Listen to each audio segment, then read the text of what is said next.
इसको मैं आपकी क्लास में कंप्लीट कराने जा रहा हूँ। 3D फिगर, जनरली 3D का अर्थ आप लोग देखा होगा, सुना होगा कि 3 डायमेंशनल, जिसमें 3 डायमेंशंस होती हैं, 3 आप कह सकते हैं कि भुजाएं होती हैं, वो 3 डायमेंशनल अप्रोच होता है, जनरली उसी को हम 3D कहते हैं। आजकल आपने सुना होगा 3D मूवीज आती हैं, 3D मूवीज बनती हैं, आपने देखा होगा। भले ही उन मूवीज को हम 2 डायमेंशनल पर्दे पर प्लॉट करते हैं, दिखाते हैं, लेकिन जो कैरेक्टर्स अंदर से होते हैं अगर सोचा जाए तो 3 डायमेंशनल है। जैसे आप मुझे अपनी मोबाइल स्क्रीन पर देख रहे हैं तो आपकी स्क्रीन फ्लैट है, वो 2 डायमेंशनल है, लेकिन उसके अंदर जो कैरेक्टर हूं, जो मैं आपके सामने अपनी रिप्रेजेंटेशन दे रहा हूं, मैं 3 डायमेंशनल हूं, क्योंकि मेरे पास लंबाई भी है, चौड़ाई भी है, ऊंचाई भी है, इसलिए हम 3 डायमेंशनल हैं। तो 3D फिगर का अगर हम यूज की बात करें और सबसे पहले इसके इसकी उत्पत्ति की बात करें तो यह पार्ट है मेंसुरेशन का। ध्यान से देखिएगा, यह पार्ट है मेंसुरेशन का। मेंसुरेशन जिसको हिंदी में हम लोग क्षेत्रमिति कहते हैं, यह पार्ट है मेंसुरेशन का जिसको हम लोग क्षेत्रमिति कहते हैं। क्षेत्रमिति अर्थात किसी एक आकृति, जो आकृति सीधी सरल रेखाओं से बनी होती है, वक्र रेखाओं से बनी होती है, उस आकृति के जो मेजरमेंट का सेक्शन होता है, जिसके अंतर्गत केवल 3D ही नहीं बल्कि 2 डायमेंशनल फिगर का भी जिक्र किया जाता है, 2 डायमेंशनल फिगर का भी अध्ययन किया जाता है। इसके अंदर हम क्षेत्र का मेजरमेंट करते हैं, क्षेत्र से संबंधित उसकी बाउंड्री का मेजरमेंट करते हैं। उन सभी मेजरमेंट का अप्रोच आपको मेंसुरेशन के अंतर्गत अर्थात क्षेत्रमिति के अंतर्गत दिखेगा। उसी का एक बहुत ही इंपॉर्टेंट भाग और सेशन होता है 3 डायमेंशनल या 3D होता है। आप ध्यान से देखिएगा, आज के इस 3D सेक्शन की मैं आपको डिटेल करने की कोशिश करूं, मतलब 3D फिगर के बारे में मैं बताऊं। 3D फिगर को पहले आप ऐसे समझिए कि फिगर का जो 2 मॉड्यूल है, जिसमें एक 2 डायमेंशनल है, एक 3 डायमेंशनल है। जनरली किसी अगर फिगर को आप किसी एक सरफेस पर प्लॉट करते हैं, बनाते हैं, जैसे आप कभी किसी फर्श पर कोई रंगीन कलर से कुछ सर्कल बना दे, कोई चित्र बना दे, आयताकार बना दे, त्रिभुजाकार बना दे, वर्गाकार बना दे, किसी भी प्रकार का किसी भी आकार का बना दे, तो जो प्लॉट किया गया फिगर होता है वो 2 डायमेंशनल होता है। और जनरली हमने किसी वस्तु को रख दिया, उठा के रख दिया, तो एक प्रकार से यह जो 3D फिगर है जनरली एक प्रकार का ऑब्जेक्ट है। यह एक वस्तु है जो कहीं पर रखी जाती है। ध्यान से रखिएगा दिमाग को अपना कि यहाँ पर यह वस्तु जो होती है वह कहीं पर रखी जाती है, मतलब किसी एक सरफेस पर रखी जाती है। इसका मतलब यह ऑब्जेक्ट है। इसके पास अगर देखा जाए तो 3 डायमेंशन होते हैं, 3 भुजाएं होती हैं।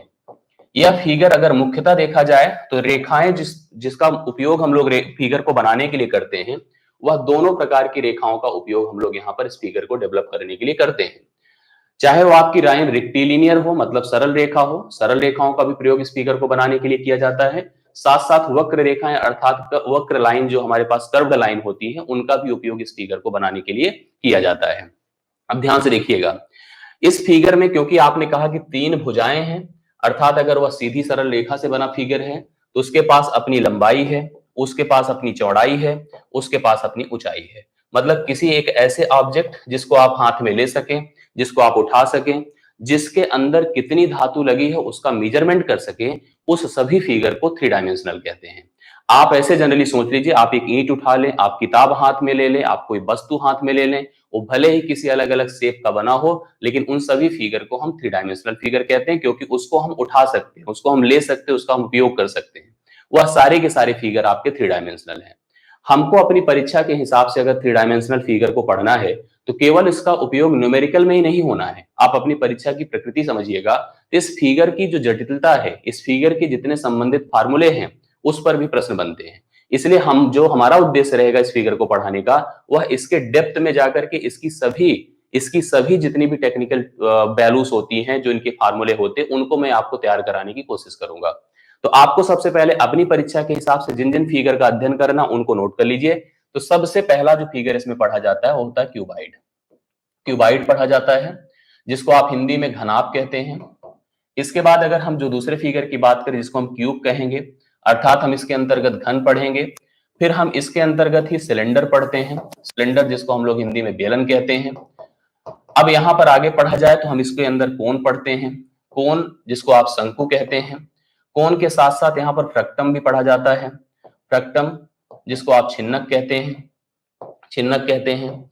आप स्फीयर पढ़ते हैं, स्फीयर पढ़ते हैं, जिसको हम लोग गोला कहते हैं। स्फीयर के साथ साथ हम लोग यहाँ पर प्रिज्म पढ़ते हैं, प्रिज्म पढ़ते हैं, और पिरामिड पढ़ते हैं, पिरामिड पढ़ते हैं, जिसको हम समचतुष्फलक बोलते हैं, पिरामिड पढ़ते हैं। तो इस प्रकार के कुल इतने 3 डायमेंशनल फिगर हम अपनी परीक्षा के दृष्टिकोण से पढ़ने की कोशिश करते हैं, और मेरा प्रयास रहेगा इस तरह के कुछ पब्लिक सेशन के माध्यम से मैं इन फिगर्स को आपके सामने डिटेल करूं, हर एक फिगर से संबंधित जानकारी आपको मैं देने की कोशिश करूं। अगर आप लोग पूरी तटस्थता दिखाएंगे तो मैं भी अपना पूरा अप्रोच करूंगा, मैं भी अपनी तरफ से इन सब चीजों को डिटेल करने की पूरी कोशिश जरूर करूंगा। तो इन फिगर को हम पढ़ने के लिए तैयार रहें, क्योंकि जिस परीक्षा को हम देने जा रहे हैं उसमें इनकी उपयोगिता, इनकी इंपॉर्टेंस बहुत ही अच्छी है, इसलिए इसको अच्छी तरह से हम लोग तैयार करने की कोशिश करें। अब आ जाते हैं अपने जिस टॉपिक को हम पढ़ने जा रहे हैं, जिसका नाम आपने देखा कि 3D फिगर है। उस 3D फिगर को हम लोग अगर समझें, मैंने अभी जैसे अभी जितना मुख्य हो सकता है उसको बताने की कोशिश करी, लेकिन अगर हम इस फिगर को समझे तो इसके अंतर्गत हमें करना क्या क्या होता है, इसको ध्यान से समझिएगा। इस फिगर के अंतर्गत हमें सबसे पहली चीज तो आयतन फाइंड करना होता है। आयतन, जिसको हम लोग कैपेसिटी कह सकते हैं या वॉल्यूम कहते हैं। आयतन को पहले समझिए। आयतन को समझने के पहले जैसे हमने कहा, क्योंकि यह फिगर एक ऐसा है जो कि एक वस्तु है जिसको हम लोग यूज कर सकते हैं, जिसका उपयोग करते हैं, अर्थात इसको बनाने के लिए हमें धातुओं की जरूरत होती है। धातु की आवश्यकता होती है। अगर आप मेटल की कोई वस्तु बना रहे हैं तो आप मेटल की रिक्वायरमेंट होगी, लकड़ी की बना रहे हैं तो लकड़ी की जरूरत होगी। आप उस वस्तु को बनाने के लिए कितनी धातु का उपयोग करेंगे, कितनी लकड़ी का उपयोग करेंगे, कितनी वस्तु का उपयोग करेंगे, यह उसकी क्षमता को दर्शाता है। अगर वह फिगर ऐसे देखा जाए तो वह फिगर जिसके दो नेचर हमको फेस करने को मिलेंगे, एक तो सॉलिड मिलेगा, सॉलिड को हम कहते हैं ठोस, मैं आपको दोनों के बारे में भी बताता हूं। एक आपको होलो मिलेगा, होलो को हम कहेंगे खोखला। अब आप देखिएगा, जैसे मैं आपको दोनों का एग्जांपल देने की कोशिश करूं, सॉलिड अर्थात ठोस, जैसे कि ईंट जो होती है आपने देखा होगा कि वह पूरी तरह से ठोस आकृति है। लेदर की जो बॉल होती है वो आपने देखा होगा ठोस आकृति होती है। आप कोई भी एक आयरन की नेल, लोहे की छड़ ले लीजिए तो वह भी आप जानते हैं, जो सरिया जो होती है वह भी जानते हैं एक ठोस आकृति होती है। इस प्रकार से अगर आप क्यूब ले लीजिए तो अभी आप जानते हैं एक ठोस आकृति होती है। मतलब जो जनरली जिसके अंदर पूरी तरह से धातु भरी होती है, वह पूरी तरह से धातुओं से बना होता है, उस किसी भी फिगर को हम ठोस आकृति कहते हैं, सॉलिड फिगर कहते हैं। जब उसके अंदर स्पेस हो, जैसे जिस कमरे में हम खड़े हैं, इस कमरे की अपनी एक सर्टेन लंबाई है, सर्टेन चौड़ाई और एक सर्टेन ऊंचाई है। इस पे एक फर्श है, फर्श के ऊपर एक छत है, दीवारें लगी हुई हैं, तो हम इसमें बीच में स्पेस है, हम यहाँ पर खड़े हुए हैं। हम जिस गिलास का यूज करते हैं पानी पीने के लिए, जिस बॉटल का यूज करते हैं पानी पीने के लिए, उस बॉटल को भी हम होलो कहते हैं, क्योंकि उसके अंदर अपनी एक कैपेसिटी है लिक्विड कंटेन करने की। जैसे इस कमरे के अंदर एक कैपेसिटी है, इसकी अपनी एक क्षमता है हवा कंटेन करने की, हवा रखने की। जितनी हवा इसके अंदर आ सकती है उतने व्यक्ति यहाँ पर रह सकते हैं, क्योंकि हमारी जितनी रिक्वायरमेंट है हवा की, उतने हिसाब से हम यहाँ पर इस कमरे में व्यक्तियों को कंटेन कर सकते हैं, रख सकते हैं। फर्श की जैसी रिक्वायरमेंट होगी, क्षमता होगी, और हवा की जो यहाँ पर अवेलेबिलिटी होगी। मतलब कहने का सेंस हुआ कि अगर किसी सॉलिड में, होलो में, अगर हम देखिए दो प्रकार की बात हम कर रहे हैं, एक सॉलिड की बात कर रहे हैं, एक होलो की बात कर रहे हैं। मैंने कहा कि अगर हम धातुओं को पूरी तरह से फिल्ड कर रखे हैं तो वह सॉलिड है। वह सॉलिड है, जैसे कि आपने कहा ईंट है, जैसे हमने कहा लेदर की गेंद है, जैसे हम लोग लोहे की छड़ हम बोल रहे हैं, तो वह सब पूरी तरह से भरी है। अब जैसे जो इसमें स्पेस है, जैसे गिलास में देखिए स्पेस रहता है तभी पानी हम पी सकते हैं, कमरे में अगर स्पेस है तभी हम रह सकते हैं। हम देखते हैं कोई सीमेंटेड पाइप आपने देखा होगा, ड्रेनेज सड़क के किनारे रखी रहती लोग, बल्कि उसमें देखिए आप कभी जो सेलेटर जिनके पास आवास नहीं होता, लोग सोते हैं, आप मजदूर देखे होंगे सोते रहते हैं, उसमें बीच में स्पेस है, तो वह जिसमें स्पेस है वह होलो है। अब उसके अंदर की जो कैपेसिटी है वही उसका आयतन है। अगर आयतन की बात किया जाए तो किसी फिगर की जो क्षमता है, चाहे वो धातु के हिसाब से कंसीडर की जाए, चाहे उसके अंदर कितनी हवा या कितना लिक्विड भर सके उसके हिसाब से कंसीडर किया जाए, तो वही उसका आयतन है। अब हमसे अगर कभी किसी फिगर के आयतन के बारे में, अर्थात उस फिगर की क्षमता के बारे में अगर बात की जाती है, तो हम लोग अलग अलग फिगर के हिसाब से अलग अलग रूल बताते हैं। जबकि मैं आपकी जानकारी के लिए बता दूं कि हर फिगर का जो आयतन होता है वह केवल एक ही फार्मूले पर डिपेंड करता है। हम यहाँ पर फार्मूले पर इसलिए फोकस करेंगे क्योंकि सीधा सीधा फार्मूले आपकी परीक्षा से संबंधित होते हैं और यहीं से प्रश्न बनते हैं। आयतन क्या होता है किसी भी फिगर का, ध्यान में रखिएगा, एरिया ऑफ क्रॉस सेक्शन, ध्यान से देखिएगा, area of cross section, note करते जाइएगा, cross section into height, area of cross section into height. Hindi में हम इसको कहें सतह का क्षेत्रफल, सतह का क्षेत्रफल गुणे ऊंचाई, गुणे ऊंचाई। क्योंकि हम जानते हैं कि तीन मेजरमेंट, तीन डायमेंशंस किसी भी फिगर में हैं, तभी वह 3 डायमेंशनल है। अगर हम उसकी सबसे मुख्य डिफिनीशन की बात करें तो सबसे मुख्य डिफिनीशन उसकी क्षमता है। क्षमता चाहे मैंने कहा धातु के हिसाब से निकालिए, चाहे आप उसके अंदर की हवा या लिक्विड के हिसाब से निकालिए, दोनों के हिसाब से आयतन का जो फार्मूला बनेगा वह area of cross section into height होता है, मतलब सतह का क्षेत्रफल गुणे ऊंचाई होता है, चाहे जैसा फिगर हो। जैसे मान लीजिए इस कमरे का क्षेत्रफल आयतन मुझे निकालना है, इस कमरे में कुल कितनी हवा होगी। कमरा देखिए जिसका जो फर्श है वही एरिया ऑफ क्रॉस सेक्शन, वही क्रॉस सेक्शनल सरफेस है। इसका अगर मैं क्षेत्रफल जानता हूं, क्योंकि अगर यह जो कमरा है मेरे हिसाब से आयताकार है, तो आयत का जो क्षेत्रफल होगा उसको हम अप्लाई करेंगे फर्श का क्षेत्रफल निकालने के लिए, गुणे इसकी जो ऊंचाई है अगर उससे मल्टीप्लाई कर दी तो इस कमरे का क्षेत्रफल निकल जाएगा। अगर यह फर्श हमारी त्रिभुजाकार होती, हम त्रिभुज का क्षेत्रफल निकालते, जो भी रूल होता है त्रिभुज का, उसके बाद उसको ऊंचाई से हम गुणा कर देते तो इसका क्या हो जाता, इसका आयतन निकल जाता। अगर यह वर्गाकार होता, जैसे कुआं देखा होगा आप लोगों ने, बेल, अगर वर्गाकार है तो वर्ग का क्षेत्रफल हम निकालेंगे, गुणे ऊंचाई से हम मल्टीप्लाई कर देंगे तो उसका आयतन निकल जाएगा। कोई भी फिगर का जो आयतन होगा उसके सतह के क्षेत्रफल गुणे ऊंचाई को मल्टीप्लाई करने के बाद ही हमको प्राप्त होता है। और किसी भी फिगर के जो आयतन की यूनिट होती है, यूनिट मतलब मात्रक, क्योंकि हमको पता है जब क्रॉस सेक्शन की बात करेंगे तो यह क्रॉस सेक्शन आपका क्या होगा, या तो आयत होगा, या तो वर्ग होगा, या त्रिभुज होगा, या वृत्त होगा, या कोई भी एक बढ़िया फिगर होगा। उसमें दो मेजरमेंट, दो डायमेंशंस होंगी, तो इसका मतलब यहाँ पर यूनिट में चाहे लंबाई चौड़ाई दोनों हो, साथ में जब हमने ऊंचाई से गुणा कर दिया तो यूनिट का क्यूब हो जाएगा। जैसे कि अगर यहाँ पर सभी के सभी मीटर में है तो मीटर का क्यूब हो जाएगा, सेंटीमीटर होगा तो सेंटीमीटर का क्यूब हो जाएगा, मिलीमीटर होगा तो मिलीमीटर का क्यूब हो जाएगा। जो भी फिगर है उसका यूनिट का क्यूब हो जाएगा। किसी भी सरफेस, किसी भी थ्री डायमेंशनल आकृति का जो आयतन होगा वह सतह का क्षेत्रफल गुणे ऊंचाई बन जाता है। दूसरी बात, हम किसी थ्री डायमेंशनल फिगर की बात हम लोग करेंगे, ध्यान से देखिए, जो अगली बात हम लोग यहाँ पर कैलकुलेट करने जा रहे हैं। एक तो मैंने कहा कि इसका हम यहाँ पर क्षमता निकालते हैं, दूसरी बात हम कहेंगे कि सरफेस एरिया हम फाइंड करते हैं। सरफेस एरिया जिसको हम कहते हैं सतह का क्षेत्रफल।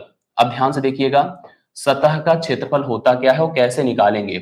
इसके लिए सबसे पहले हम सतह डिसाइड करें, कुल कितनी सतह हैं, कुल कितने सरफेसेस हैं। सतह मतलब वो सरफेस जिसको यूज करके उस फिगर को जनरेट किया जाता है। जैसे अगर इस कमरे की बात करिए तो कमरे में सबसे पहली सतह तो क्या है, यही फर्श है। फर्श के ऊपर सेम मेजरमेंट का एक छत भी है, ये दीवार है, बगल की दीवार है, सामने की दीवार है, मेरे पीछे की दीवार है। इस प्रकार से अगर कमरा हमारा घनाभा आकृति का है, क्यूबाइड है, तो जाहिर सी बात है इस कमरे में देखिए 6 सतह आपको दिख रही हैं। हम इन सभी सतहों का क्षेत्रफल ज्ञात करने की कोशिश करेंगे। और मैं आपको बताऊं कि हम जो अपनी इस मैथमेटिक्स में हम लोग जो सतह के क्षेत्रफल को पढ़ते हैं वो दो प्रकार से पढ़ते हैं। एक सतह होती है LSA, LSA को हम कहते हैं lateral surface area. Lateral surface area, lateral surface area का अर्थ होता है, आप ध्यान से देखिएगा, चारों दीवालों का क्षेत्रफल। लैटरल चारों दीवालों का क्षेत्रफल होगा, ध्यान से देखिएगा, चारों दीवालों का क्षेत्रफल। अब आपकी जानकारी के लिए मैं बता दूं कि जैसे कभी कभी क्या होता है कि हमें कुछ काम ऐसे होते हैं जो केवल दीवालों में कराने होते हैं। जैसे व्हाइट वॉशिंग है, एक ही कलर की हमें पुताई या पेंटिंग करवानी है, जो मैं फर्श पे नहीं करवा रहा हूं, मैं जो ऊपर की सीलिंग में नहीं करवा रहा हूं, मैं केवल अपनी दीवालों में ही करवा रहा हूं। इस समय मुझे चारों दीवालों के क्षेत्रफल की आवश्यकता होगी, उसको हम लोग LSA कहते हैं, लैटरल सरफेस एरिया। और दूसरा होता है TSA, जिसको हम लोग कहेंगे टोटल सरफेस एरिया। क्या कहेंगे, total surface area, total surface area. और कभी भी जो टोटल सरफेस एरिया होगा, मैं आपकी जानकारी के लिए बता दूं, वह जो होगा वह हमेशा LSA प्लस बेस एरिया होगा। LSA plus base area. LSA मतलब चारों दीवार जो है या दीवाल जो है, जनरली ऐसे पूछे जो दीवाल है, जैसे कुआं होगा तो कुएं की जो दीवाल होगी वही उसका LSA, हालांकि वहां पर उसको CSA बोला जाता है। कर्व पे बेस होता है ना, लेटरल लेंथ नहीं होती उसमें, कर्व सरफेस एरिया होता है, वक्र रेखा का क्षेत्रफल, वक्र सतह का क्षेत्रफल बन जाता है। तो LSA मतलब दीवाल के क्षेत्रफल में अगर हम बेस एरिया, बेस मतलब दो बेस, एक फर्श, दूसरी जितनी फर्श है उतनी ही छत, अगर हम इन दोनों को आधार मान रहे हैं, इन दोनों को आधार का क्षेत्रफल हम कह रहे हैं, इन दोनों को हम जोड़ देते हैं तो हमें संपूर्ण पृष्ठ का क्षेत्रफल प्राप्त हो जाता है। इसको हम लोग कहते हैं संपूर्ण पृष्ठ का क्षेत्रफल। क्या कहेंगे, संपूर्ण पृष्ठ का क्षेत्रफल। तो संपूर्ण पृष्ठ का जो क्षेत्रफल होगा वो लैटरल सरफेस एरिया में बेस एरिया को जोड़ने के बाद प्राप्त होता है। अब जैसा कि मेनली हमने कहा कि हमको दो काम करने थे, एक हमने आयतन करा और हम एक सरफेस एरिया की बात कर रहे हैं। इसके बाद भी कुछ हमारी रिक्वायरमेंट्स होगी जिसको हम अलग अलग करके समझेंगे। अब आप एक एक करके फिगर को पढ़ने की कोशिश करिए। सबसे पहले फिगर की तरफ हम बढ़ते हैं। जैसा मैंने आपको कहा कि हम अलग अलग क्लासेस के माध्यम से इन सभी फिगर को आपकी क्लास में कवर कराएंगे, तो आप एक एक फिगर को समझने की कोशिश करिए। सबसे पहला फिगर घना। घनाभ को दिमाग लगाकर समझने की कोशिश करिए। मेरा पूरा उद्देश्य रहेगा कि मैं अपने हिसाब से इसको डिटेल करूं, लेकिन आपकी सहमति आवश्यक है। आप अच्छी तरह से ध्यान से सुनते जाइए, हर बात को कवर करते जाइए, जो पॉइंट्स मैं बताते जाऊं उसको लिखते जाइए, आपको स्पष्ट समझ में आएगा, ये मानकर चलिएगा। ध्यान से सुनिएगा और पूरे सेशन तक बने रहिए, आइए जाइएगा नहीं। जैसे कुछ लोग का होता है कि कभी भी ओपन करा बंद किया, नहीं। क्लास अगर कर रहे हैं तो गंभीरता से करिए, आपको हर फैक्ट समझ में आएगा, ये बात का मैं दावा करता हूं आपको। सबसे पहली आकृति की बात मैं कर रहा हूं जिसको हम लोग घनाभ कह रहे हैं। घनाभ जनरली एक ऐसा फिगर है जिसकी जो सतह होती है, बेस, वह आयताकार होती है। सबसे पहले दिमाग लगाइए तो देखिए आयताकार एक सतह है। आयताकार सतह, आयत को आप जानते हैं, जिसकी अपनी एक सर्टेन लंबाई होती है और सर्टेन इसकी एक चौड़ाई होती है। अब इस आयताकार सतह को ध्यान से सोचिएगा, जैसे मान लीजिए यहां पर तो मैं प्रेजेंट नहीं कर पाऊंगा, इसके प्रत्येक कोनों पर जाइए, ध्यान से देखिएगा, प्रत्येक कोनों पर जाइए। एक लेंथ यहां पर रखिए, एक यहां पर, एक यहां पर, एक यहां पर, ऐसे उठा दीजिए और दीवालें बना दीजिए। क्या बना दीजिए? दीवालें बना दीजिए। जैसे अपने कमरे को, जो आपका कमरा है, अपनी फर्श को समझिए, जिस कमरे में आप रहते हैं, उस फर्श की सतह को हमने कहा कि आयताकार है। तो देख रहे होंगे आप, लंबाई होगी, अब देखिए घूम करके, चौड़ाई होगी, साथ साथ यहाँ पर कोने पर एक लेंथ उठी है, यहाँ पर एक लेंथ उठी है, उसको दीवार से भर दिया गया है। उधर भी वही सिस्टम है, उधर भी वही सिस्टम है, वही उधर सिस्टम है। अब जैसी फर्श है वैसा ही एक छत ऊपर से ढक्कन की तरह रख दिया गया है। यह जो आकृति बनी वही हमारी क्या है? वही हमारी घनाभ है। ध्यान से देखिए कि इसको कैसे डेवलप किया गया। मैंने कहा एक लेंथ ऐसे उठाई, एक लाइन ऐसे उठाई, दीवार से जोड़ दिया, फिर इधर जो उठी है दीवार से जोड़ दिया, समान ऊंचाई की, फिर यही जितनी परत इसकी है, सतह इसकी, ऐसे उठा के इसके ऊपर फिट कर दिया गया। इस फिगर को कुछ ऐसे हम रियलाइज कर पाएंगे, ध्यान से देखिएगा तो रियलाइज कर पाएंगे आप लोग। अब हमने कहा कि अगर यह ए बी सी डी है, मान लीजिए हम इसको आउटर सरफेस कह दे रहे हैं, इसको हम जब ज्वाइन करेंगे देखिए कैसे डेवलप होगा। ये देखिए ध्यान से, आप लोग को रियलाइज हो जाएगा अभी तुरंत कि यह हम कैसे डेवलप किए हैं। अब अगर मान लीजिए कि यह नीचे वाला जो रेड कलर से मैंने बनाया वो नीचे की सतह है, उसकी लेंथ को ऐसे हमने चारों तरफ से उठाने की कोशिश करी, उठा के ऐसी एक परत मैंने फिर से रख दी है। तो आप देख रहे होंगे कि एक सरफेस ये दिख रहा होगा, एक सरफेस ये दिख रहा होगा, एक ये दिख रहा होगा, एक ये दिख रहा होगा, एक ऊपर का दिख रहा होगा, एक पीछे का दिख रहा होगा। नेमिंग अगर हम कर दें, जैसे हमने इसका नाम ए बी सी और डी हमने बोला है, उसी तरह से अगर हम पीछे की तरफ की बात करें तो इसको हम ए डैश कह दें, इसको हम बी डैश कह दें, इसको हम सी डैश कह दें, इसको हम डी डैश कह दें। तो यह जो आकृति बनकर आई वह हमारे लिए क्या है? एक घनाभ है। अब इस घनाभ के अंदर हमें क्या क्या चीजें दिखेंगी उसको समझने की कोशिश करिए। सबसे पहला जो पॉइंट मिलेगा उसको हम कहेंगे वर्टेक्स। वर्टेक्स को हिंदी में हम लोग कहेंगे शीर्ष बिंदु। क्या कहेंगे? शीर्ष बिंदु। मतलब जिन बिंदुओं का उपयोग इनकी भुजाओं को जोड़ने के लिए किया जाता है, उस बिंदु की बात करते हैं। तो सबसे पहले अगर आप नोटिस करेंगे तो आउटर में भी मेरे पास कुल 8 बिंदु हैं, 4 बिंदु हैं, और पीछे की तरफ भी मेरे पास कुल 4 बिंदु हैं। तो कुल मिला के अगर आप देखेंगे तो आपको 8 शीर्ष बिंदु नजर आएंगे। किसी भी एक क्यूबाइड में आप देखेंगे तो आपको 8 शीर्ष बिंदु नजर आएंगे। इसके बाद जो अगला पॉइंट है इसको हम कहेंगे कोर। कोर को हम लोग फलक कहेंगे, या हम सरफेस कहेंगे, या हम सतह कहेंगे। ध्यान से देखिएगा, इसको हम सतह कहेंगे। सतहों की बात किया जाए, कुल कितने सरफेस या सतह या कोर बनकर सामने आए हैं। आप अगर कोई किताब ले लीजिए तो आपको समझ में आएगा किताब का सिस्टम कैसे होता है। या हम आपको, जैसे मान लीजिए रिमोट है, आप देखिएगा, इसी को समझिए। सबसे पहले मैंने कहा इसके नीचे का पार्ट है, सेम टू सेम इसके ऊपर का पार्ट है। किताब देखिए अपनी तो आपको रियलाइज होगा, एक इस साइड की सतह है तो एक इधर की है, एक इधर की है तो एक इधर है। कुल मिला के 6 सतह यहाँ पर नजर आएंगी, 6 सतह नजर आएंगी, 6 सर्फेसेस नजर आएंगे किसी भी एक घनाभ में। तीसरी बात हम लोग कहेंगे एज। एज मतलब भुजाओं की बात किया जाए, कुल कितनी भुजाएं इनको बनाने के लिए यूज की गई हैं। आप देखिएगा, हाँ हाँ, कुल कितनी भुजाएं यहाँ पर यूज की गई हैं, एजेस यूज किए गए हैं, उनको समझिए। जो लाइन दो बिंदुओं को जोड़ने के लिए अप्लाई किए गए हैं उनकी बात करेंगे। तो आप देखेंगे अपने कमरे में नीचे की तरफ 4 लाइन आपको दिख जाएंगी, इस तरह से फिर ऊपर जो ऊंचाई की तरफ उठी वो भी 4 लाइन दिख जाएंगे, उसी तरह से यहाँ पर ऊपर की तरफ भी 4 ही लाइन दिखेंगी। कुल 12 भुजाएं, 12 एजेस का उपयोग किया गया है किसी एक घनाभ को बनाने के लिए। और हाँ बिल्कुल, सरफेस की बात करिए, उसको सरफेस करिए। फिर आगे देखिएगा, कोर हटा के इसको आप सरफेस सीधा सीधा बोलिए, सरफेस से ही शब्द आप यूज करिए, कोई दिक्कत नहीं यहाँ पर। अब यहाँ पर ध्यान से एक शब्द और दिमाग में रखिए जिसको हम कहेंगे, मान लीजिए जब आपका यह घनाभ आकृति बन जाए, लेकिन इसके पहले आपने देखा कि एक आयताकार सतह थी, उसके प्रत्येक बिंदुओं से एक सर्टेन समान ऊंचाई की लेंथ को हमने ऊपर किया, जो सतह नीचे थी वही सतह की एक छत रखने से जिस आकृति का निर्माण हुआ उसको हम लोगों ने घनाभ किया, जिसमें हमने कहा कुल 8 शीर्ष बिंदु होंगे, कुल 6 सतह होंगी, कुल 12 भुजाएं होंगी, 12 कुल भुजाएं होंगी। अब इसके साथ साथ एक चीज और हमसे पूछा जाता है, अब हम प्रत्येक का मेजरमेंट करेंगे, उसको समझने की कोशिश करिएगा तो आपको स्पष्ट हो पाएगा। सबसे पहले एक चीज और देखिए जिसको हम कहेंगे length of diagonal. Length of diagonal, length of diagonal का मतलब हो गया बीकर्ण की लंबाई, बीकर्ण की लंबाई। अब बीकर्ण की लंबाई होगी क्या, जैसे मान लीजिए जिस कमरे में आप बैठे हैं सबसे पहले उसकी सतह की बात करिए। अगर हम कह दें इसके फर्श पे सबसे बड़ी लंबाई की राड कहां रखी जा सकती है, केवल फर्श की बात कीजिए, तो हम आप जानते हैं कि इस कोने से शुरू करेंगे, उस कोने को मिला देंगे, जो सबसे बड़ी छड़ को वहां पे रखा जा सकता है। इसी प्रकार से अगर कमरे की बात किया जाए, किसी कमरे की जो सबसे लंबी छड़ जहां पे रखी जा सकती है उसी को हम उसके विकर्ण की लंबाई कहेंगे। अगर मान लीजिए अभी इसमें हम लोग ऐसे समझने की कोशिश करें, यह आयताकार सतह था जिसकी प्रत्येक भुजाओं को उठाने से बाहर की तरफ एक सरफेस और प्रोवाइड कर देने से हमें अगर घनाभ प्राप्त हुआ था, तो घनाभ की अपनी एक सर्टेन लंबाई थी, घनाभ की अपनी एक सर्टेन चौड़ाई थी और घनाभ की अपनी सर्टेन एक ऊंचाई थी। आपको यह स्पष्ट है? अगर ऐसा था तो हम जानते हैं कि इसके 3 हम डायमेंशन फेस कर पा रहे हैं, तो विकर्ण की लंबाई हमेशा under root L square plus B square plus H square होगा।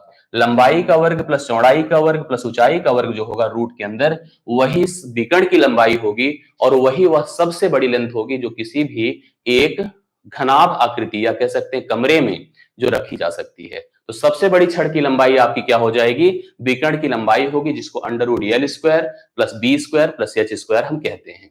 अब अलग अलग हम लोग अगर सोचें तो जो बेसिक हमारा जो काम है उसको हम समझने की कोशिश करें। इतनी बातें आपको स्पष्ट हुई होगी। अब इन बातों को तो चलिए हमने काउंट करा दिया। अब इसके बाद आपको जो मेन काम करना उसको ध्यान से देखिएगा।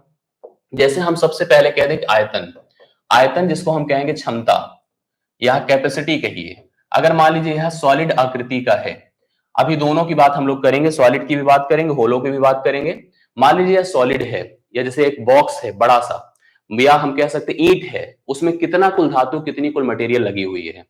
तो हमने कहा कि कभी भी किसी भी घनाकृति या किसी भी सॉलिड फिगर का जो आयतन होता है वो area cross section into height होती है। अब आपसे मैंने कहा कि जो इसका क्रॉस सेक्शन है, जो इसका बेस है वो क्या है, आयत है।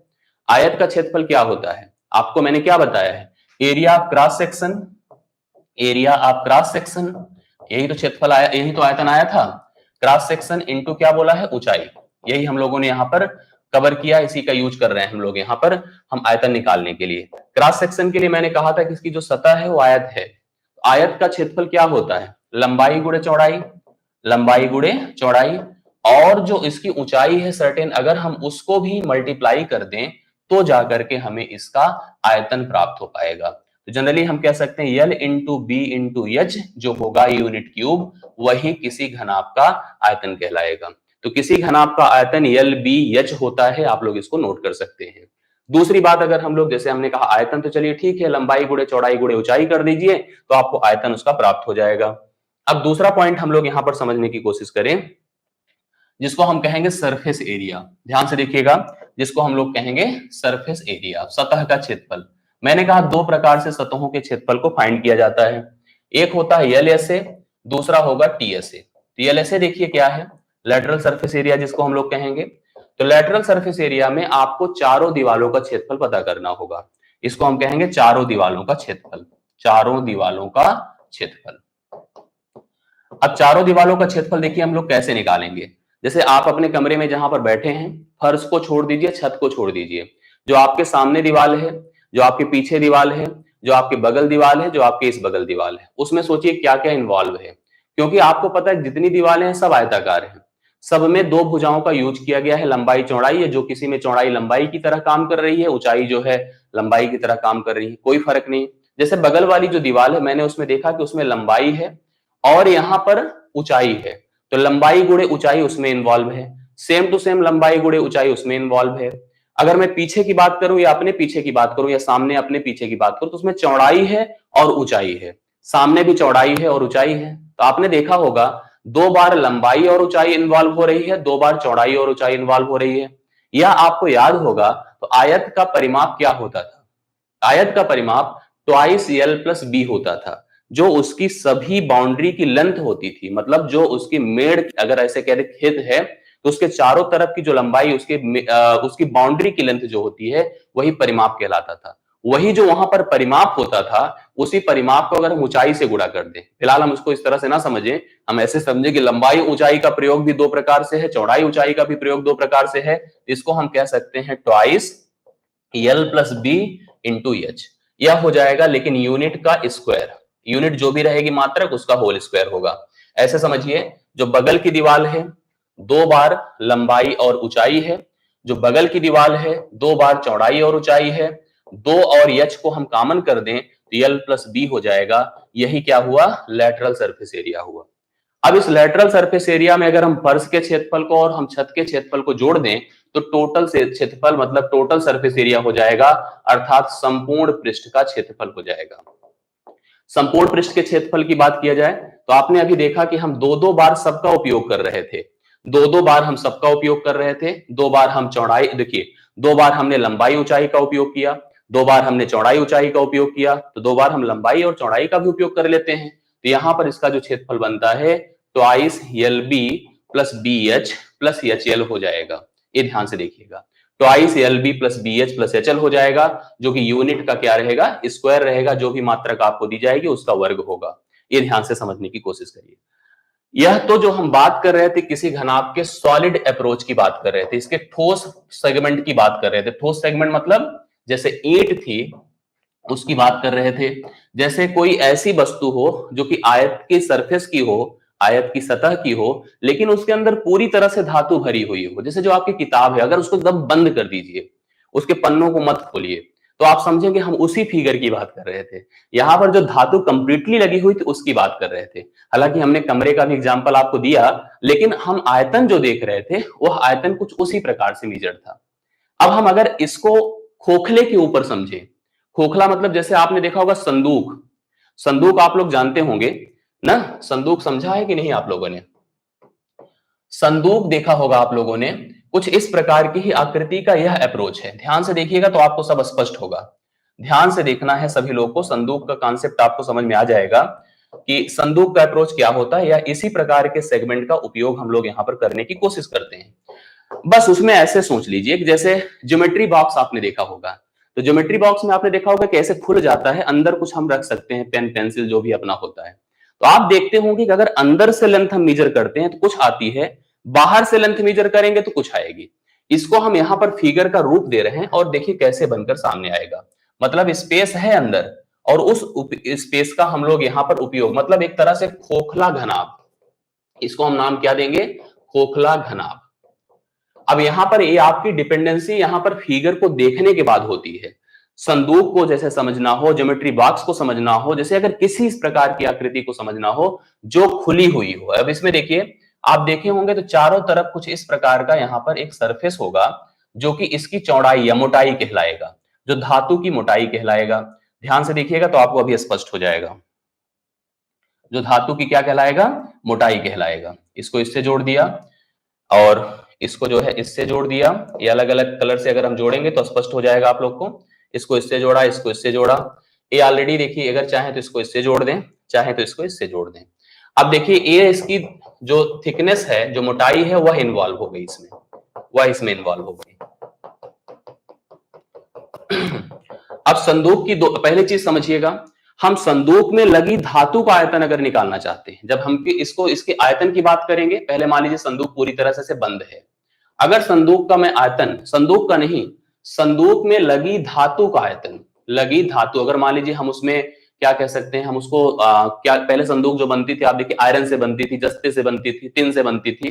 तो अगर हम टिन खरीदें उसको बनाने के लिए, तो टिन के लिए हमें कास्ट देना पड़ेगा कि नहीं देना पड़ेगा, बिल्कुल देना पड़ेगा। तो उस कास्टिंग का खर्च कैसे हम डिसाइड करेंगे, पहले पता करें कुल कितनी धातु लगी हुई है।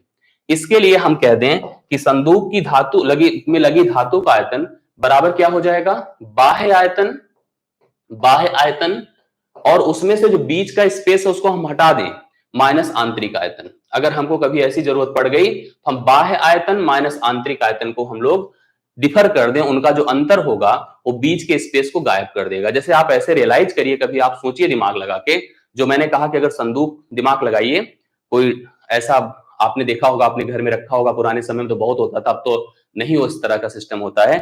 बाहर से जो लंबाई है, अंदर की लंबाई में फर्क दिखेगा, बाहर की चौड़ाई में अंदर की चौड़ाई में फर्क दिखेगा, बाहर की ऊंचाई में अंदर की ऊंचाई में फर्क दिखेगा। अगर हम बाहर की लंबाई चौड़ाई ऊंचाई का मल्टीप्लीकेशन करके अंदर की लंबाई चौड़ाई ऊंचाई का मल्टीप्लीकेशन करके दोनों का डिफरेंस कर दें, उसमें जितनी धातु लगी है उस धातु की मात्रा हमको पता चल जाएगी, क्योंकि बीच का जो हवा है जहां पे सामान आप रखते हैं वह गायब हो जाएगा। समझ रहे ना? तो कभी संदूक का आयतन अगर या संदूक में लगी धातु का आयतन निकालना है तो बाह्य आयतन माइनस आंतरिक आयतन करना पड़ेगा। अब इसके लिए मुझे एक प्रकार से सोचना पड़ेगा कि इसकी हम आंतरिक लंबाई को कैसे ज्ञात करें। मान लीजिए जो थिकनेस है, जो चौड़ाई है इसकी, या हम कह सकते हैं कि जो मोटाई है, जो मोटाई है अगर सपोज करिए h है या मोटाई d है, सपोज करिए मोटाई क्या है, d है। आप संदूक को सोचिए तो संदूक दो प्रकार से आपको मिलेगी, एक खुली हुई मिलेगी, एक बंद मिलेगी, एक खुली मिलेगी, एक बंद मिलेगी। अगर बंद संदूक है, ध्यान से देखना, बंद संदूक है तो और अगर बाहर की लंबाई सपोज करिए कैपिटल एल है, बाहर की चौड़ाई कैपिटल बी है और बाहर की ऊंचाई हम कैपिटल एच की ज्ञात कर रहे हैं, तो संदूक अगर बंद है तो उसकी जो आंतरिक लंबाई होगी वो क्या होगी बताइए? आप देख रहे हैं ना, आंतरिक लंबाई मतलब ए लेंथ। इसके लिए हम इधर से भी इतना हटा रहे हैं और इधर से भी इतना हटा रहे हैं, और वह है क्या, डी है। आप सोचिएगा तो आपको रियलाइज होगा, संदूक के अंदर बैठ जाइए तो आपको एहसास होगा कि इधर भी उतना धातु का जो पार्ट है छूटा है और इधर का भी छूटा है। अगर हम वही बाहर निकल करके देखें तो उतना उतना पार्ट ऐड हो जाएगा, दोनों पार्ट ऐड हो जाएगा। इसका मतलब अगर अंदर की लंबाई पता करना है तो बाहर की लंबाई में 2 इंटू डी हम माइनस कर दें। ऐसे हम चौड़ाई की बात करेंगे तो बाहर की चौड़ाई के लिए हम लोग क्या, अंदर की चौड़ाई के लिए क्या करेंगे, जो अंदर बाहर की चौड़ाई उसमें से 2 इंटू डी माइनस कर देंगे। अगर यह संदूक बंद है तब तो जो ऊंचाई होगी वह आपकी क्या हो जाएगी, h माइनस 2d होगी, क्योंकि नीचे का भी पार्ट होगा ऊपर का भी पार्ट होगा, जो जुड़ेगा या घटेगा दोनों बातें होंगी। क्योंकि जब हम अगर कभी अंदर का दिया हो और बाहर का निकालना हो तो यही जो माइनस 2d हो रहा है, माइनस 2d हो रहा है, माइनस 2d हो रहा है, यही plus 2d plus 2d plus 2d हो जाएगा ना। लेकिन अगर यह खुली संदूक है, खुली संदूक है, ऊपर का ढक्कन गायब है, अगर ढक्कन गायब है तो जो लंबाई होगी वह आपकी, चलिए लंबाई में तो आपको पता है कि क्या होगा, कि L माइनस 2D होगा, चौड़ाई में भी पता है आपको कि B माइनस 2D होगा, लेकिन ऊंचाई में याद रखिए कि जब ऊपर का ढक्कन, ऊपर की परत गायब है तो केवल हम नीचे की परत को ही घटाएंगे, H माइनस केवल D होगा। याद रखिएगा जब यह खुली है तो इस समय H माइनस केवल D होगा। इस चीज को आपको दिमाग में रखना है जब कभी भी एक घनाकृति में हम संदूक का निर्माण करेंगे और संदूक पर आधारित प्रश्नों को देखेंगे तो यह प्रक्रिया हमको समझ में आएगी। आगे मैं बढ़ता हूं। इसी प्रकार से अगला जो फिगर होगा उसको हम लोग कहेंगे क्यूब। क्यूब को हम लोग कहेंगे घन। अब जैसे घन और घनाभ में फर्क क्या है, बहुत माइनर सा फर्क है। जैसे जिस कमरे की लंबाई चौड़ाई ऊंचाई अगर अलग अलग थी तो वह घनाभ हो गया, अगर वही सब समान हो जाए तो वह घन हो गया। जैसे आप देखिए यह भी सॉलिड और यह भी होलो होगा, इसके फिगर की बात कीजिए, बहुत आराम से आप इसके फिगर को समझ जाएंगे और बहुत आराम से आप उत्तर भी दे पाएंगे। आप ध्यान से देखते जाइए तो आपको स्पष्ट होता चला जाएगा। यह देखिए, इसमें सबसे पहली चीज आप ध्यान से देखेंगे तो आपको स्पष्ट होगा, यहां पर भी उसी प्रकार से बाहरी सरफेस और पीछे का सरफेस, इसमें भी कोर समझ में आएगी, इसमें भी वर्टेक्स बिंदु समझ में आएंगे, इसमें भी सतह समझ में आएगी, इसमें भी सब कुछ उसी प्रकार से रहेगा जैसे आप पिछले फिगर को देखे थे, सब कुछ उसी प्रकार का सिस्टम यहां पर भी नजर आएगा। इसको अगर हम ABCD कह दें तो मान लीजिए हम इसको A dash, B dash, C dash और D डैश कह रहे हैं। इसमें ध्यान से समझने की बात होती है कि सभी भुजाएं समान होंगी, सभी भुजाएं समान होंगी, मतलब सभी लंबाई चौड़ाई और ऊंचाई क्या होंगी। जैसे कि आपने आयत से वर्ग में कन्वर्ट किया था तो देखा था कि लंबाई और चौड़ाई जब समान होती थी तो उसी आयत को हम वर्ग कहते थे, उसी प्रकार से उसी घनाभ को हम घन कह देंगे जब सभी लंबाई चौड़ाई और ऊंचाई क्या हो जाएंगी, समान हो जाएंगी। इसकी प्रत्येक भुजाएं समान होती हैं, अर्थात अगर यह A है यह भी A होगा, यह भी A होगा, सभी भुजाएं समान होगी। अब इसमें अगर हम आयतन की बात करेंगे तो आयतन देखिए सीधा सीधा है, इसका जो क्रॉस सेक्शन है वह वर्ग है, तो वर्ग का क्षेत्रफल भुजा का वर्ग होता है, भुजा गुणे भुजा होता है। तो यहां पर अगर हम उसी भुजा गुणे भुजा में ऊंचाई, जो भी भुजा ही है अगर हम उसको गुणा कर दें तो भुजा का क्यूब हो जाएगा, मतलब आयतन क्या होगा, भुजा का क्यूब होगा। इसमें अगर हम सतह के क्षेत्रफल की बात करें, सतह का क्षेत्रफल अगर हम लोग नोटिस करें तो दोनों प्रकार से सतह के क्षेत्रफल को हम कंसीडर कर सकते हैं। कैसे?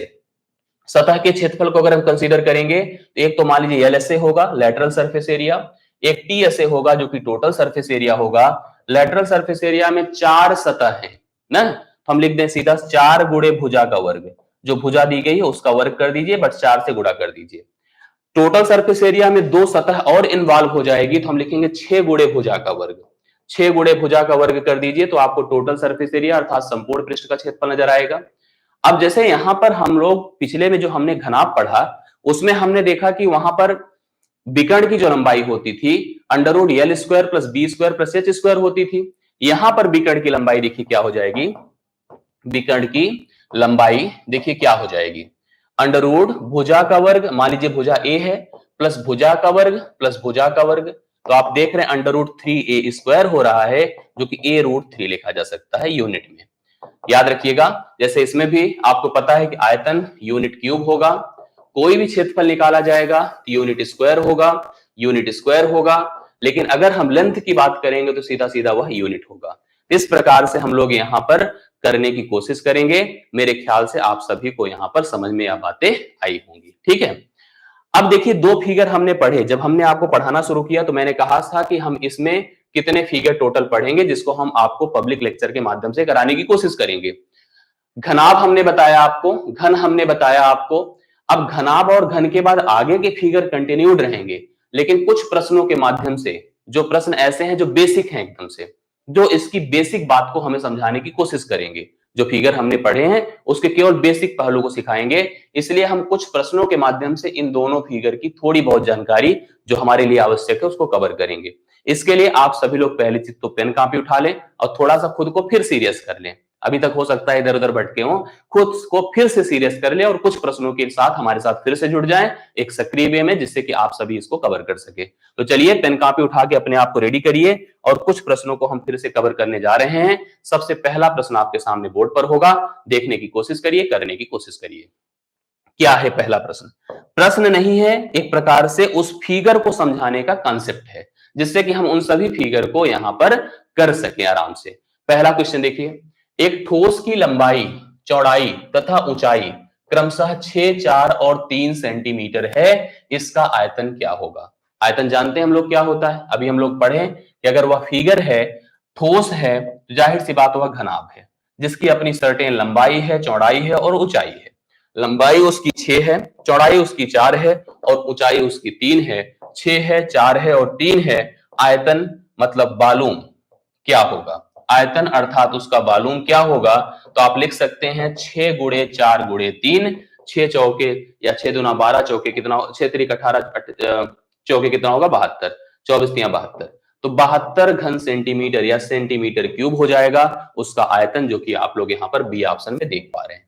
तो बी ऑप्शन उसका सही उत्तर हो जाएगा। अगर हमने देखा कि कोई ठोस है जिसकी लंबाई, चौड़ाई और ऊंचाई दी गई है, तो सीधा सीधा हम लोग आयतन बता सकते हैं। आगे बढ़ जाइए, दूसरा नंबर देखिए और बताइए आप सभी लोग क्या कह सकते हैं। एक घनाभ की लंबाई, चौड़ाई तथा ऊंचाई क्रमशः 12 मीटर, 4 मीटर तथा 3 मीटर दी गई है, उसमें अधिक से अधिक लंबे बांस की लंबाई ज्ञात कीजिए जो उसमें रखा जा सके। जो लोग बता सकते हैं प्लीज बताने की कोशिश करिए कि अगर हम उसमें सबसे अधिक लंबाई के बांस को या छड़ को रखना चाहते हैं तो वह कितने मीटर का होगा।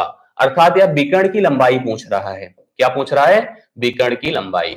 तो बताइए विकर्ण की लंबाई क्या होगी? √L², 12 का वर्ग प्लस 4 का वर्ग प्लस 3 का वर्ग। तो 12 का वर्ग कितना होगा? 144, 4 का वर्ग कितना होगा? 16, 3 का वर्ग क्या होगा? 9। जोड़ दीजिए, 16 9 25, अगर जोड़ दें 169 होगा। 169 का वर्गमूल कितना हो जाएगा? 13। 13 मीटर इस प्रश्न का सही उत्तर होगा, जो आप लोग नोट कर सकते हैं। 13 मीटर सही उत्तर होगा। सबसे बड़े बांस की लंबाई होगी जो कि उस घनाभ की आकृति के कमरे में रखी जा सकती है, उस जगह पे पुट की जा सकती है। आ जाइए तीसरा नंबर देखिएगा, ये ध्यान से देखिए और इसका उत्तर बताने की आप सभी लोग कोशिश कीजिए। इसका उत्तर बताने की कोशिश सब लोग कीजिए। क्वेश्चन क्या है? 1 मीटर गुणे 1 मीटर गुणे 1 मीटर घन को पूरा पानी से भरें तो उसमें कितना लीटर पानी आएगा?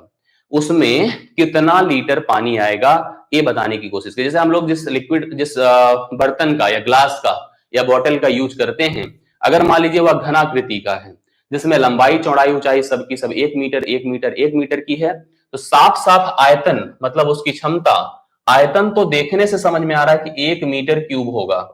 1 मीटर क्यूब लीटर में अगर कन्वर्ट किया जाए, 1 मीटर क्यूब लीटर में कन्वर्ट किया जाए तो 1000 लीटर के बराबर होता है। यह भी एक फैक्ट है, इसको नोट कर लीजिए। 1000 लीटर पहला ऑप्शन इस प्रश्न का सही उत्तर होगा। 1000 लीटर राइट आंसर होगा। आप सभी लोग नोट कर सकते हैं। इस प्रश्न के लिए करेक्ट उत्तर 1000 लीटर बनकर आएगा, जो कि फर्स्ट ए ऑप्शन में आपको दिया गया है। आ जाइए दूसरा देखिए, चौथा देखिएगा। इस प्रश्न का उत्तर देखने की कोशिश करिए। अब जैसे कभी कभी ऐसा क्वेश्चन भी आपको मिलेगा, क्या मिलेगा ध्यान से देखिए। 1 मीटर कोर वाले एक घनाकृति बॉक्स में 10 सेंटीमीटर कोरों वाले कितने छोटे घन काटे जा सकते हैं। अब जैसे आपके पास मान लीजिए घन आकार की आकृति है, घन है तो जाहिर सी बात लंबाई चौड़ाई सब क्या रहेंगे, सेम रहेंगे। इस प्रश्न को करने का सिस्टम समझिए ध्यान से। जैसे मान लीजिए मेरे पास यह एक घनाकृति है, एक घन है। इस घन की जो लंबाई चौड़ाई ऊंचाई है वह सब की सब कितनी दी गई है, 1 मीटर 1 मीटर 1 मीटर 1 मीटर। अब इसमें हमसे कह रहा है 10-10 सेंटीमीटर के, क्योंकि 1 मीटर बराबर क्या होता है, 100 सेंटीमीटर होता है। 10-10 सेंटीमीटर के कुल कितने घन काटे जा सकते हैं। तो आप देखिए लंबाई की तरफ, जैसे मान लीजिए इस फिगर को हम ऐसे समझने की कोशिश करें, हालांकि कुछ लोग इसको ऐसे भी कर देते हैं कि जो बड़ी आकृति है उसका आयतन डिवाइडेड बाई छोटी आकृति का आयतन। लेकिन हमको पहले यह रियलाइज करना पड़ेगा कि क्या ये जो लेंथ है इसकी, इनकी मेजरमेंट से पूरी तरह से फुलफिल होगी कि नहीं होगी। मान लीजिए यहां पर 10 सेंटीमीटर के बजाय अगर 8 सेंटीमीटर देता तो क्या हम डायरेक्ट डिवीजन का उपयोग कर पाते, नहीं कर पाते। पहले तो ये चेक करिए क्या लेंथ में पूरी तरह से 10 10 10 10, क्योंकि हमको पता है 100 सेंटीमीटर होगा, तो कितनी घन हम इस तरह से रख सकते हैं, 10 10 10 10 लंबाई की तरफ, 10 10 10 10 चौड़ाई की तरफ, 10 10 10 ऊंचाई की तरफ। तो 10 गुणे 10 गुणे 10, अर्थात हम ऐसे सोचा जाए तो 1000 यहां पर घन हम काट सकते हैं, जो सी ऑप्शन में आपको दिया गया है। लेकिन और एक तरीका जो आप समझने की कोशिश करिए, क्योंकि इस बड़े घन से हमें छोटा घन काटना है, तो जो बड़े घन का आयतन है वह 1 मीटर, जो कि होता क्या है 100 सेंटीमीटर, 100 सेंटीमीटर।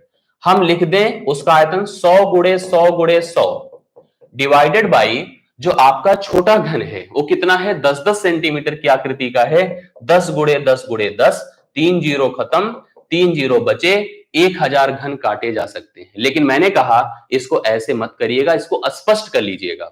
भले छूट जाए, हो सकता है कुछ ऐसी स्थिति हो कुछ पार्ट इसका छूट जाए, लेकिन हमको पहले कंफर्म करना होगा क्या सभी लेंथ, मतलब जो जिस मेजरमेंट का काटना है, क्या पूरी लेंथ ऑक्युपाइड होगी, या क्या पूरी ब्रेथ ऑक्युपाइड होगी, या क्या पूरी ऊंचाई ऑक्युपाइड होगी। अगर हो रही है तब तो हम लोग स्पष्ट कर लें, नहीं तो ऐसे भी करके कर सकते थे, 10 10 10 10 10 बार लंबाई चौड़ाई ऊंचाई तीनों की तरफ आपस में गुणा कर दीजिए, 1000 घन काटे जा सकते हैं। सी ऑप्शन इस प्रश्न का उत्तर होगा। एकदम उसी तरह से अगला प्रश्न है, आप सभी अपने कमेंट के माध्यम से हमें कंफर्म करिए और बताइए, हाँ बताइए कि आंसर क्या होगा। क्वेश्चन अगला देखिए, 15 सेंटीमीटर भुजा वाले किसी घन में से 3 सेंटीमीटर भुजा वाले कुल कितने घन काटे जा सकते हैं। बस स्पष्ट करिए, बताइए क्या आंसर होगा। 15, देखिए उसी तरह से बड़ा सा घन है जिसकी प्रत्येक भुजाएं 15 15 15 सेंटीमीटर की हैं। जिस छोटे घन को आपको काटना है उन सब की प्रत्येक भुजाएं 3 सेंटीमीटर की, मतलब 3 सेंटीमीटर की है। तो जाहिर सी बात है लंबाई की तरफ 3 पचे 15, चौड़ाई की तरफ 3 पचे 15, ऊंचाई की तरफ 3 पचे 15, 5 गुणे 5 गुणे 5, 125 तो फिक्स था। 125 घन आप काट सकते थे, सी ऑप्शन में आपको सही उत्तर भी दिया गया है। लेकिन हम अगर उससे करते तो 15 गुणे 15 गुणे 15 बड़े घन का आयतन डिवाइड बाई छोटे घन का आयतन 3 गुणे 3 गुणे 3, 3 पचे 15, 3 पचे 15, 3 पचे 15, 5 गुणे 5 गुणे 5, 125 आ रहा है सही उत्तर इस प्रश्न का। 125 करेक्ट उत्तर इस प्रश्न का है, सही आंसर आपके सामने है। आगे बढ़ जाइए छठे नंबर पर। छठा नंबर देखिए, आप सभी इसको समझने की कोशिश करिए कि इसमें क्या सिस्टम है, इसको हम कैसे हल कर पाएंगे, और सभी लोग कमेंट के माध्यम से हमें सूचित करिए। बताइए 6 सेंटीमीटर भुजा का शीशे के घन को पिघलाया जाता है। अब सोचिए एक आपके पास एक 6 सेंटीमीटर भुजा वाला घन है ना, जो शीशे का है, उसको पिघलाइए, पिघला देने के बाद उसको हम छोटे छोटे 27 घनों में डिवाइड कर देते हैं।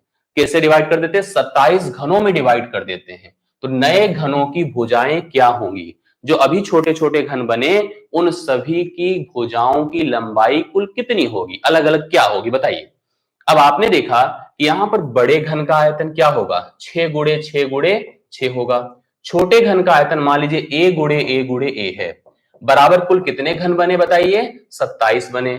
आप सीधा सीधा 27 से डिवाइड कर देते तब भी आपको पता चल जाता कि हमारे पास जो जो छोटे छोटे घन बन रहे हैं उनका आयतन क्या होगा। आप यहीं पर 6 गुणे 6 गुणे 6 कर दीजिए बटा 27 कर दीजिए, बराबर छोटे घन का आयतन मिल जाएगा। मतलब आपने जितनी संख्या है जितनी संख्या है उस संख्या से आप बड़े घन के आयतन को डिवाइड कर दीजिए, छोटे घन का आयतन पता चल जाएगा। 3 9 बार, 3 2 बार, फिर 3 3 बार, 3 2 बार, 3 2 बार, 3 1 बार, 2 गुणे 2 है, a क्यूब बराबर 8 है, a बराबर 2 होगा। उसकी प्रत्येक भुजाएं 2-2 सेंटीमीटर की हो जाएंगी, 2-2 सेंटीमीटर की हो जाएंगी। यहां पर इस प्रश्न का सही उत्तर 2 सेंटीमीटर होगा, जो कि सी ऑप्शन में आपको दिया गया है। मेरे ख्याल से स्पष्ट होगा, अगर कंफ्यूजन है तो कमेंट करें, नहीं तो अस्पष्ट है तो श्योर करें कि हाँ क्लियर हुआ। 6 सेंटीमीटर भुजा के एक शीशे के घन को पिघला करके छोटे छोटे कुल 27 घन बनाए गए। प्रत्येक घन की भुजाओं की लंबाई हमको बतानी है। मैंने इस बड़े जिस घन को पिघलाया गया है उसके आयतन से घनों की संख्या, उसके आयतन को घनों की संख्या से डिवाइड कर दिया, छोटे घन का आयतन हमको पता चल गया। हम उसके आयतन के हिसाब से उसकी भुजा की लंबाई ज्ञात कर सकते हैं, स्पष्ट कर सकते हैं, इस प्रश्न का उत्तर भी कंफर्म कर सकते हैं। आगे बढ़ता हूं मैं। ये देखिए बड़ा अच्छा प्रश्न है। आप मुझे बताइए, एक घन की प्रत्येक कोर में मतलब प्रत्येक भुजा में हमने 50% की वृद्धि की, तो घन के पृष्ठ क्षेत्र में कुल कितने प्रतिशत की वृद्धि होगी। पृष्ठ मतलब सतह में कुल कितने प्रतिशत की वृद्धि होगी। जो लोग मेरे से प्रतिशत पढ़े इस बात को जानते होंगे। अब देखिए, अगर सतह की बात उसने की है तो उसका जो इंक्रीमेंट होगा, देखिए जो सतह की वृद्धि की बात की है उसका जो इंक्रीमेंट होगा वो केवल डबल होगा। अगर यही आयतन की बात किया होता तो उसका इंक्रीमेंट क्या होता, ट्रिपल होता। डबल के लिए रूल होता है, अगर भुजा में 50% की वृद्धि की गई है किसी वर्गाकार आकृति में, तो उस समय उसका जो नेट इंक्रीज होता है वह रूल होता है a plus B plus A B divide by 100। यह फार्मूला हम लोग जानते हैं प्रतिशत में, बट हमने अपनी क्लास में इस फार्मूले का उपयोग नहीं कराया है। जो लोग पढ़ने वाले हैं जानते होंगे कि हम लोगों ने यहाँ पर फ्रैक्शनल प्रोसेस से इन चीज को कवर किया है। अब आप देखिए, अगर केवल सतह की बात किया जाए तो 50 प्लस 50 गुणे 50 बटा हो जाएगा 100। भैया ये 100 होगा, ये 2 शून्य कटे 25, अर्थात आप समझ गए होंगे 125 राइट उत्तर आना चाहिए, 125 आना चाहिए जो फार्मूले से हुआ। अगर हम इसको फ्रैक्शनली करते तो क्या हो जाता, आप ध्यान से देखिए। 50% हम जानते हैं 1/2 होता है, 1/2 होता है। हम ऐसे इंक्रीज को अप्लाई करते हैं, 2 में 1 बढ़ा 3 हुआ, फिर 2 में 1 बढ़ा 3 हुआ, यह 4 से 9 हुआ।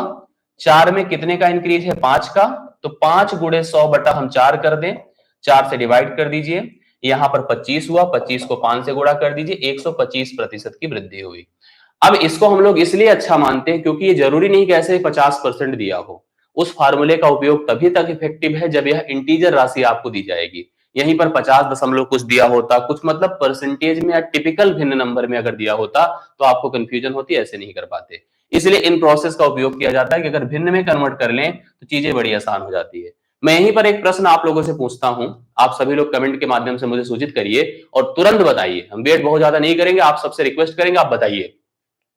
मैंने कहा कि किसी घन की, देखिए मैं प्रश्न को हटा देता हूं, मैं यहीं पर बोल रहा हूं किसी घन की प्रत्येक कोर में यदि 50% की वृद्धि हो तो उस घन के आयतन में वृद्धि प्रतिशत का बताइए। जो अभी पृष्ठ के क्षेत्रफल की बात की गई थी उसके आयतन में कितने प्रतिशत की वृद्धि हुई यह बताने की कोशिश करिए, और जो लोग बता सकते हैं प्लीज बताइए। आयतन में कितने प्रतिशत की वृद्धि हुई, जल्दी से बताइए। कितने लोग का आ जाएगा प्लीज हमें कंफर्म करने की कोशिश कराएं। आयतन में कुछ लोग बता रहे हैं 225, 225, कुछ लोग 400। चलिए मुझे बताइए सभी लोग, जो लोग बता सकते हैं। कुछ नहीं करना था, आयतन मतलब मैंने कहा ट्रिपल इंक्रीज अप्लाई करना है, ट्रिपल इंक्रीज अप्लाई करना है। देखिए कैसे, 50% मतलब क्या होता है, 1/2 होता है, अर्थात 2 में 1 जोड़ेंगे 3 होगा, 2 में 1 जोड़ेंगे 3 होगा, फिर 2 में 1 जोड़ेंगे 3 होगा, 3 बार करना होगा। यह 8 होगा, यह 27 होगा। अब सोचिए कितने का इंक्रीज हुआ, 19 8 27, 19 का गुणे 100 बटा 8 करेंगे, 4 दूना 8 होगा, 4 25 होगा, 19 पचे 95, कैरी 9, 19 दूना 38, 38 9 47 बटा 2 होगा, 2 दूना 4, 2 तिया 6, 2 सत्ते 14, 237.5% की वृद्धि होगी। 237.5% की वृद्धि यहां पर दिख रही है ना, 237.5 देखिए कई लोगों ने बताया है सही आंसर। एक बार फिर से समझ लीजिए कैसे, 2 से 3, 2 से 3 और उसके बाद फिर 2 से 3, 8 से 27, 19 8 27 होता है, 19 गुणे 100 बटा 8 कर दीजिए, 4 दूना 8 25, 19 पचे 95, कैरी 9, 19 दूना 38 9 47 बटा 2 कर देंगे तो 2 दूना 4, 2 तिया 6, 2 सत्ते 14, 237.5% की वृद्धि उसके आयतन में हो जाएगी अगर उसकी प्रत्येक भुजा को 50% बढ़ाया जाता है तो। आगे बढ़ जाइए, अगले प्रश्न पर आइए और सभी लोग प्लीज इसका उत्तर बताने की कोशिश करिए क्या होगा। एक घन का संपूर्ण पृष्ठ, प्लीज जल्दी से, संपूर्ण पृष्ठ 600 वर्ग सेंटीमीटर है, इसके विकर्ण की लंबाई बताइए। एक घन के, आप सभी कमेंट करिए, ठीक है, एक घन के संपूर्ण पृष्ठ का क्षेत्रफल क्या दिया है, एक घन के संपूर्ण पृष्ठ का क्षेत्रफल कितना दिया है, 600 वर्ग सेंटीमीटर दिया है और आपको इसके विकर्ण की लंबाई, संपूर्ण पृष्ठ का क्षेत्रफल क्या होता है, 6 गुणे भुजा का वर्ग बराबर 600 दिया है, 6 से काट दें तो यह 100 होगा, ए स्क्वायर बराबर अगर 100 है तो ए का मान आपका 10 होगा, मतलब भुजा कितनी हो गई 10। हमसे उसके विकर्ण की लंबाई पूछा था, तो विकर्ण की लंबाई के लिए अभी आपको फार्मूला थोड़ी देर पहले मैंने बताया था, विकर्ण की लंबाई √3 इंटू भुजा होता है, तो √3 इंटू 10 कर दें, √3 इंटू 10 कर दें, 10√3, 10√3 सी ऑप्शन इस प्रश्न का सही उत्तर होगा, 10√3 सी ऑप्शन इस प्रश्न का सही आंसर होगा। आप सभी लोग इसको कवर कर लीजिए, सी ऑप्शन राइट आंसर। आगे बढ़ जाते हैं, 9 नंबर जल्दी से बता दीजिए, अब धीरे धीरे हम लोग खत्म होने की स्थिति में आ रहे हैं। पढ़िए, आंसर करिए, 2 प्रश्न तक और तन्मयता दिखाइए आप लोग, ठीक है।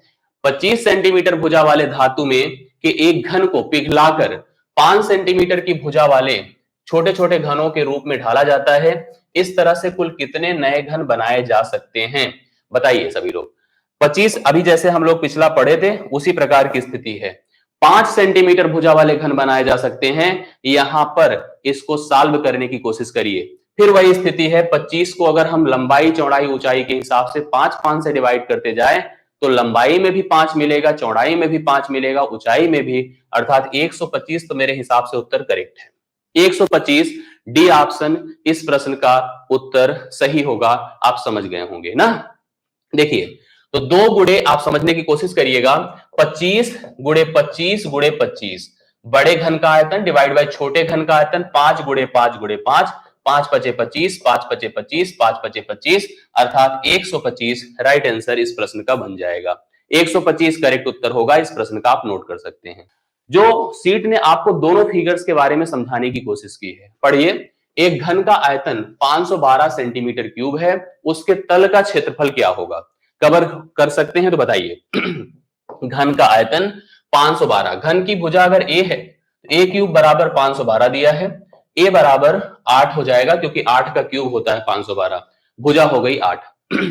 उसके तल, तल मतलब केवल सतह, तल मतलब केवल सतह, सतह का क्षेत्रफल केवल भुजा का वर्ग होगा, क्या होगा, भुजा का वर्ग होगा।